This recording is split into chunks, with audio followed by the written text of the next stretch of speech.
Welcome to this edition of the 3 and 2 What's He Gonna Do podcast. I'm Dan Zielinski of the Baseball Prospect Journal, joined as always with Collin Cannonberg of Stat Swipe. And Collin, snow's falling, baseball's still going. It's a weird time of the year. Snow shouldn't be falling. That was ridiculous. I was driving home in a whiteout last night from the Packer game. Not from the Packer game, from my parents, but Yeah, snow was falling, and it should not be in October. I know snow was falling on my drive to work this morning, and yeah, it's crazy that 30 degrees right now. And it's still not even Halloween, but Right. hopefully it warms up a little bit. Hopefully we can still get a couple of rounds of golf in. But one thing that's wrapping up here quickly is baseball, and World Series almost done. Yeah, and it's not raining in LA, or snowing in LA, Or Texas. or Texas. That's a positive. But yeah, no, Dodgers have a 1-game lead. Back and forth series. When we last podcasted last week, we did not expect this to really be a close one. Expected the Dodgers to kind of run away with it, and here we are going into a game 6, and every game for the most part, every punch the Dodgers give, the Rays punch back. So we'll see what happens game 6. Yeah, because after the first game of the World Series, it was a blowout. Dodgers won that game, and like you said, it just looked like the Dodgers were going to win this series easy, maybe 4 or 5, 6 games at max. And we're going to a 6th game, but the Rays have competed, and they found unusual ways to win games. Yeah, and it's funny because Brett Phillips, first of all, people are like, wait, wasn't he on Kansas City? So I think that was the first question was, how is he on the Rays now? And then secondly, you're like, good for him, he came up clutch, and for those of us in Milwaukee, it's kind of cool to see a familiar face come up with a big hit. And ultimately, part of it was him, part of it was just the Dodgers killing themselves on that play. Yeah, I mean, Chris Taylor, I believe, bobbled the ball in the outfield.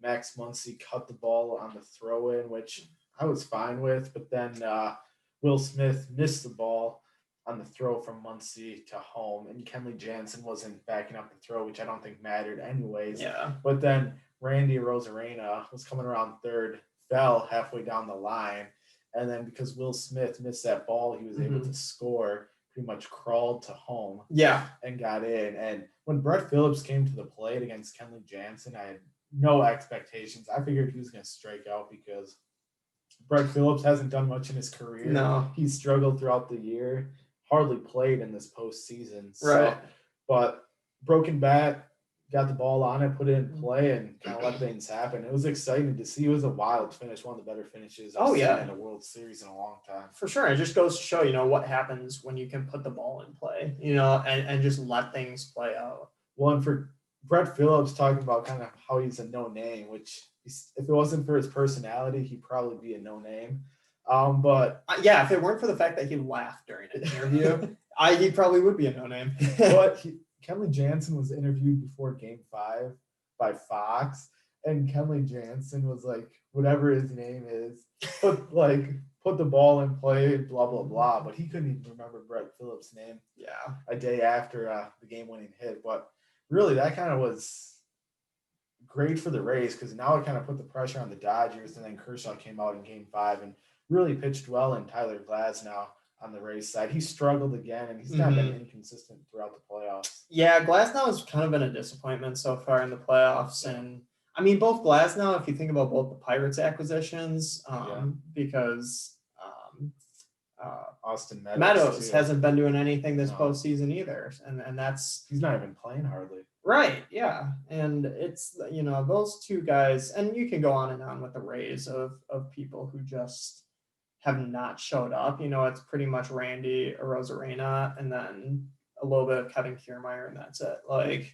Well, and the Rays have been so reliant on the home run ball, and we'll talk about that a little bit when we get into breaking down some of Game 5. But the Rays, if they're not hitting home runs, they're really struggling to score runs. Besides, like the Brett Phillips play and a couple other random plays, but it just feels like they're not hitting home runs. They have no chance against that Dodger pitching. Yeah, pretty much, and there's some people have to step up, and I think we saw last night, Manuel Margot. He was voted on Fangraphs the star of the game, and really contributed the most to to the game in terms of Yeah. win probability added. He added, I think it was, how much did he add here? 0.169, which is, I mean, really, really big. To put that in context, Max Muncy had 0.159, which is less. So Max Muncy did less in the Dodgers than Margot did in a loss. But yeah, they just have to hope for guys like that to step up and do better in Game 6. Yeah, and I guess really talking about this game now, Kershaw pitched really well, but the Rays had their chances throughout this game, especially in the bottom of the fourth inning when Manuel Margot got on with a walk, stole second, got to third on a bad play by Chris Taylor at second base. He didn't field the ball cleanly. Margot got into third, so they had no outs. Margot on third, Hunter Renfroe walked, and so runners on the corners. They didn't score any runs, and that inning ended with Margot trying to steal home, which he was actually closer than he probably should have been. Kershaw did an outstanding job with that. That's happened to him in the past, but he knew what to do. He stepped off the mound and threw a bullet to home right down the middle pretty much, and they got him. But that inning, Wendell pops out to shortstop. Willie Adames had a horrific at bat. He struck out just on a bad breaking ball that was clearly outside of the zone, and then Margot got out. I would have liked to have seen, obviously, Wendell put the ball in play, but could have asked for any worse contact. I would have rather had him bunt in that situation. Never bunt. I'm against bunting. You needed to get the ball at least to the outfielder, though, because Margot would have scored. A bunt isn't going to get the ball to the outfield. But you could have done a squeeze play. A good old West Bend West. That's hard. I think it is easier to give a guy who can hit the ball. Joey Wendell's not a bad hitter. Give him a chance to hit it. I think the odds are better that he does that than a squeeze play. Bunting is so much harder than I think it looks on TV, especially when you're facing a guy like Kershaw. What would you have done with after Wendell got out, runners on the corners with one out and Adames up? I kind of would have been tempted to send Renfroe there because the shift they were playing on Adames, the second baseman, was pretty much on set, like behind second base. He wasn't on it. He was behind second base. And then everyone else was on the left side besides the first baseman. So I would have sent Renfroe there and hoped they threw the ball down and then send Margot home and try to do a double steal. Yeah. Instead of Margot just trying to steal home on his own, because I think if any other pitcher was on the mound, I think he scores. But I think Kershaw, he's had that happen to him at least once, if not twice, throughout his career. And just kind of the guy can throw the ball. He doesn't get kind of rattled a whole lot. No. So I think if it was anyone else, he might have actually scored, but Kershaw just got experience. Yeah, he does. And I mean, that's not a bad idea. I would have a double steal was definitely an option there. I also think a hit and run wouldn't have been a terrible play as well. But yeah, ultimately, that fourth inning, it wasn't, and Willie Adames striking out was a negative 0.88 win probability added. That was the third most hurtful play for them throughout the whole game. He let a ball go. I don't remember if it was like a two-seamer or what, but it was in the strike zone. And it was a good pitch to swing at, and he let that go. Next pitch, he strikes out on a breaking ball on the outside of the plate that wasn't even close. Yeah. And you could tell he made up his mind before the ball was thrown that he was going to swing because he wasn't even close. So, like I said, it just kind of goes back to the Rays' inability to manufacture runs. I mean, even when they get guys on, they have no ability to kind of move guys. I don't even want to say station to station, but just kind of play smaller ball where you're having 2-3 hits in an inning to drive in a couple of runs. Right. And I guess going into Game 6, then they look to Blake Snell to give them a good chance at winning. And if you're a Rays fan, Snell is the person who you want on the mound going into a do or die game. Is he? For me, I think he is. I'm looking up Charlie Morton's stats, but I think you got to trust Snell in here. Blake Snell's kind of the proven commodity in terms of just Cy Young guy. Right. Someone who's had a lot of success. Throughout Charlie Morton's career, he's had a lot of success, at least the last couple of years for the most part. Yeah, 2019 and 2020 in the postseason, but in the World Series he struggled in his one appearance. So probably best to bring Blake Snell in, at least that kind of lefty look from Blake Snell too. And Blake Snell I really like. I think after his Cy Young, he's kind of underperformed a little bit. I think he had an injury as well, but when healthy and when he's on, he's one of the best pitchers in the game. Oh, for sure. And you know, they're going up against Gonsolin, who has really struggled this postseason. So I think that also will be interesting to see how long of a leash the Dodgers give him. And the bullpen should be fully rested pretty much coming into tomorrow. But not that their bullpen's done great either. So it's kind of, you know, the Dodgers coming into this game, I do like the Rays' chances given Snell and the Dodgers throwing Gonsolin out there. He's been struggling. Yeah, Kenley Jansen's been all right. He obviously blew that one game, but it was some bad contact and just bad defensive play by the Dodgers. Gratterall has been on the reliever from the Twins. He's been really good. But Goslin, I read something today that said Dave Roberts is going to treat him like a starter. He's not going to be an opener, and they're hoping to get some length out of him. But like you said, overall, this postseason he struggled. In 7 2/3 innings, he's got a 9.39 ERA, 7 walks, so almost a walk an inning, allowing 3 home runs, only 9 strikeouts. Guys just kind of struggled overall. To me, I don't see him going 5 innings like Dave Roberts hopes. I think he'll probably end up going 3 at most, and they might. I could see them turning to Walker Buehler because I don't think so. You don't think so? No. They're gonna bring Dustin May back in. They're gonna need some length to at least cover like. I mean, I guess it depends what the score of the game is. If it's in, true. If it's in reach, bring Buehler out. I mean, then go for it. But otherwise, if the Rays have put up like 5 runs in 3 innings and it's not a close game, I mean, I guess you just kind of have to scrap away and hope the offense can work back into it. But I wouldn't blow one of your studs. Do you even use Dustin May if you're behind? Who's kind of been erratic at times, but his arm is so big that you never know. Yeah, I would throw May in there. If you need to eat up innings, probably, but then I would say you use May the rest of the game. Hope he finishes it, depending on what inning he comes in. But you want that pitching staff fully rested going into Game 7 if it would get to that situation, because you don't want to use any of your back end guys on just kind of mop up duty. So even I think if they would get down early, I would hate to say concede Game 6, but leave Goslin out there and maybe just have him eat up some innings. Right. Yeah, you never want to concede. I think you just have to hope your offense does well enough to get you back in the game. Yeah. Who's expected to go Wednesday? I'm not sure. I mean, you would think it'd be Charlie Morton for the Rays. Oh, for the Rays, yeah. Dodgers, I don't know who it would be. It's got to be Walker Buehler. It should be Buehler. Because I know they said for Sunday night's game that he didn't pitch his like bullpen that he usually throws in between starts. So they thought that maybe he could have came in relief if need be. But I think it's got to be Buehler. I think so. I mean, Game 7, then it's all. I mean, you're going to see Kershaw in relief. You're going to see everyone. I don't know if I want to see Kershaw in relief again.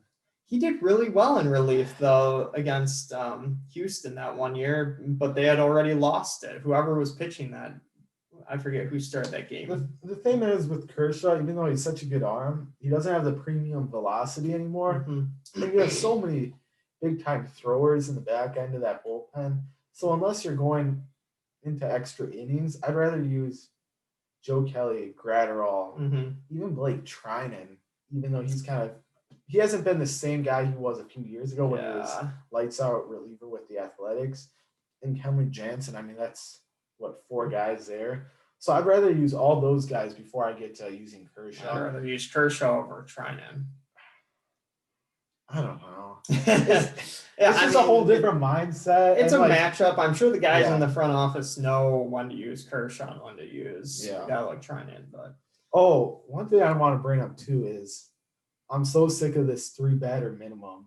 I think it's ridiculous. It doesn't speed up the game because if a guy's off, he's just allowing runners on. So you're just wasting more time, just the same amount of time as you would by having a guy out there for 1 batter and bringing in another pitcher.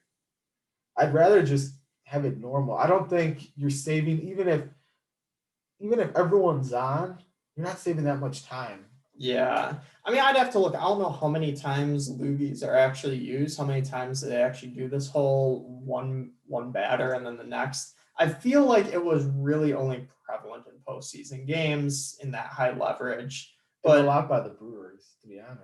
I mean, yeah, the Brewers did it often. But I just think for the amount of times that it happened, it may not have been.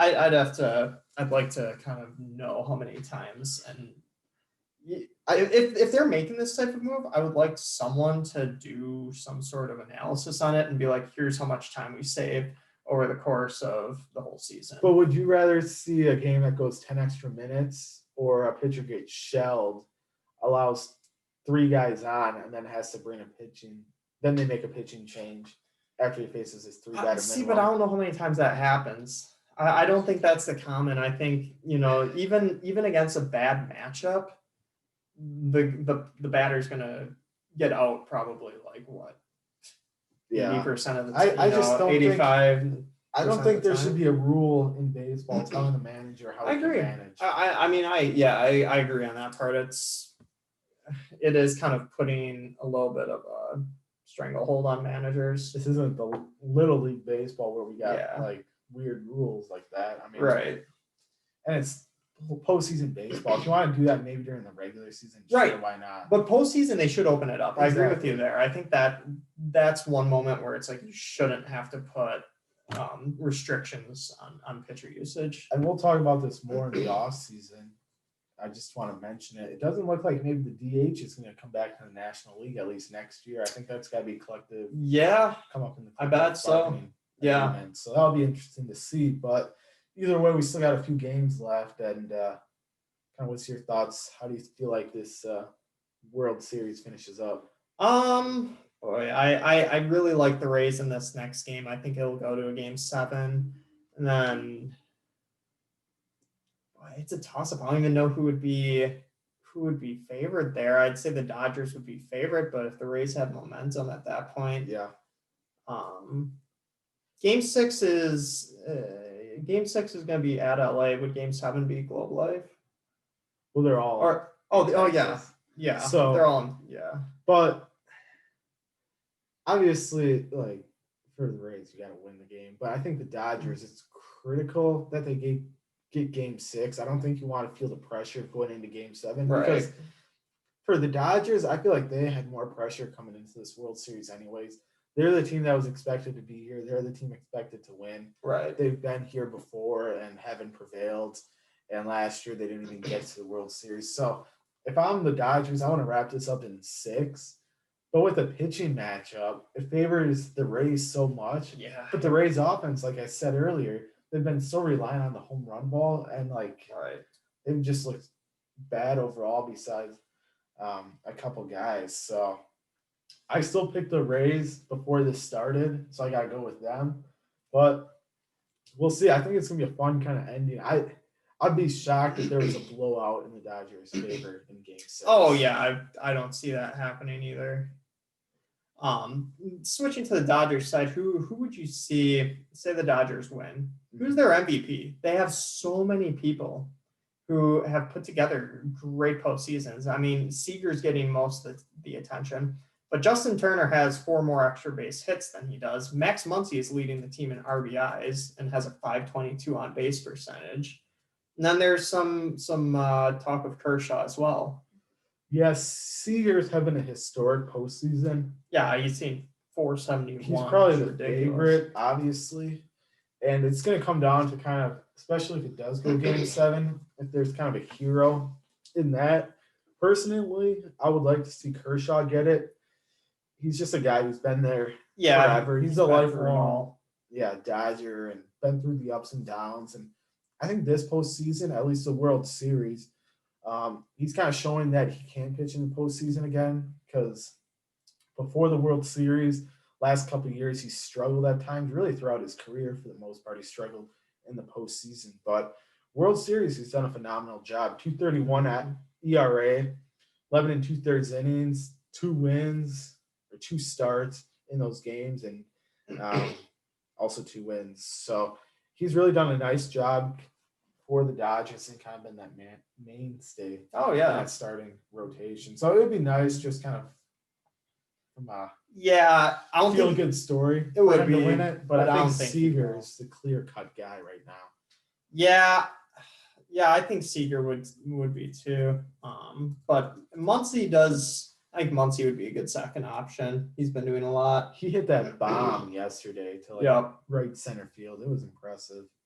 Well, it's Yeah. funny with Corey Seager because I was always a guy who was high on Corey Seager. He had injuries and whatever that just kind of caused him to not develop as quickly as everyone thought. I mean, he's a former #1 overall prospect, and there's always been that rumor for the last 2-3 years that the Dodgers wanted to trade for Lindor, Yeah. and then maybe put like Seager at third or second or something like that.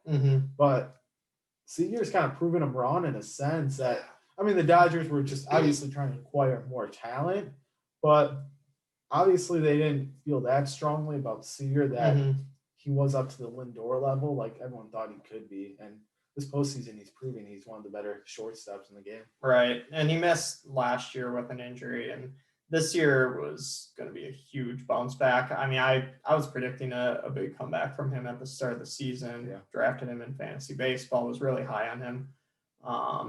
And I mean, his scrub brother is useless, so at least he's carrying better than his brother. Carrying the family name. Kyle Seager was frustrating. He had 2 good seasons and has been just plain awful ever since. Except for the beginning of this season, he turned it back on for the first 2 months of this season. He still hit some home runs, but average wise, it just shakes your head. Like that's all he pretty much is average or home runs and no average. Yeah. Since his 2016 season when he was pretty good, but yeah, Corey Seager doing a phenomenal job. And if the Dodgers don't win this World Series, it's going to be interesting to see what happens in the offseason because there's not much, if anything, they can do to improve. Like, no. And I mean, they're going to bring back pretty much the same team from this year to next year. And then they just have more prospects and minors that they bring up, and that'll flourish. So I'll be just curious to see kind of how the offseason shakes out. Obviously, the Rays, I'm not saying they can't get back, but it's going to be harder for them to get back because the Yankees still are the Yankees, and they're extremely talented and had injuries that kind of impacted them early on this year. But the Rays have enough talent where I think they could get back, especially coming up in the minor leagues. They have the top-rated farm system, top-rated overall prospects. So it's not like they don't have talent, but the Dodgers are just set up so much better to get back to this point again. Yeah. Would the Dodgers kind of have the Buffalo Bills kind of type legacy on them if they lose? I mean, I feel like that's kind of what they're turning into. Yeah, that's a great comparison. I'd never thought of that, but like they made the World Series a couple of years ago, fell short last year to the Nationals.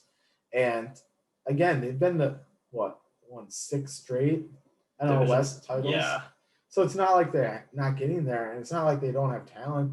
I think at least the last 3 years, if not more, they've been clearly the best team in the NL and maybe in baseball too. Right. So, and I like Dave Roberts. I want to see him succeed. Oh, I do too. But yeah, I don't know. It's gonna be interesting to see kind of how this offseason shapes out and kind of what happens if the Dodgers don't win. Yeah. No, again, I think both of us we're rooting for the Rays, but I think I'd still be happy to see the Dodgers win either way. But really good World Series. I think in a season, I mean, this is uplifting for baseball to have a good World Series because I mean, in a season that nobody was really paying attention to for the most part. Yeah. It's kind of a nice way to close out this 2020 season. I definitely did not pay attention that much to baseball. No. I looked up stats, things like that, but I wasn't watching games consistently until the postseason. Really, the World Series started. I've watched every game. It's been great baseball, especially this World Series, because even though the Dodgers are clearly better, I think that's fair to say, clearly better than the Rays. The Rays still have a lot of talent. They just have some fun players, whether that's Rosarena or some of their pitchers too. So, and you can never count them out too. They're kind of a scrappy team, even though offensively they've been so hit and miss. Yeah. No, that's true. I think, this is for sure a coming out party for Rosarena. Oh yeah. I mean, people are gonna really be watching him from now on, and I think he's legit. So We'll see if maybe the Rays not to trade him anytime soon. Yeah, They've been probably. good at keeping guys, so Right, they have. they know when to trade guys and when to sign them or just Yep. hold on to them. They did trade that second baseman to the Padres, who had a really good year. Mhm. But again, they also have a couple prospects that got in that deal that are still coming. So, Yeah. but for the most part, the Rays kind of know when to hold on to guys. They're just good with their player development and evaluating talent and what guys are going to pan out. Right. So, as a famous song goes, they know when to hold them, know when to fold them, know when to run away, and know when to hide. Pretty much. Kenny Rogers? Sure. Yeah, I think sounds so. good to me. The gambler, whatever. Sounds good to me. Anything else you want to talk about? I don't think so. Just, we'll be back. We're going to do another episode on Wednesday. Yeah. Kind of a different type It's gonna be debate more style. just overall sports, I think, too. Yep. Yeah, more overall sports. We'll recap the Packers and kind of talk a lot of NFL too. And I have more of a debate style, that kind of deal. So we'll get more into the Brewers as the offseason kind of gets underway. Yeah. We'll do something at Miller Park at some point before the name change. Yeah, we need to send off Miller Park in a good way. Maybe next week. Hopefully the weather's nicer. It will be. Yeah. So before it's crack a Miller Light in the parking lot. Exactly. Have a dog. Yep. But, well, I think that's going to wrap it up for the 3 and 2 What's It Going to Do podcast. You can follow us on SoundCloud, Spotify, and Apple Podcasts. He's Collin Canberg. I'm Dan Zielinski. Thank you for listening to this edition of the 3 and 2 What's It Going to Do podcast.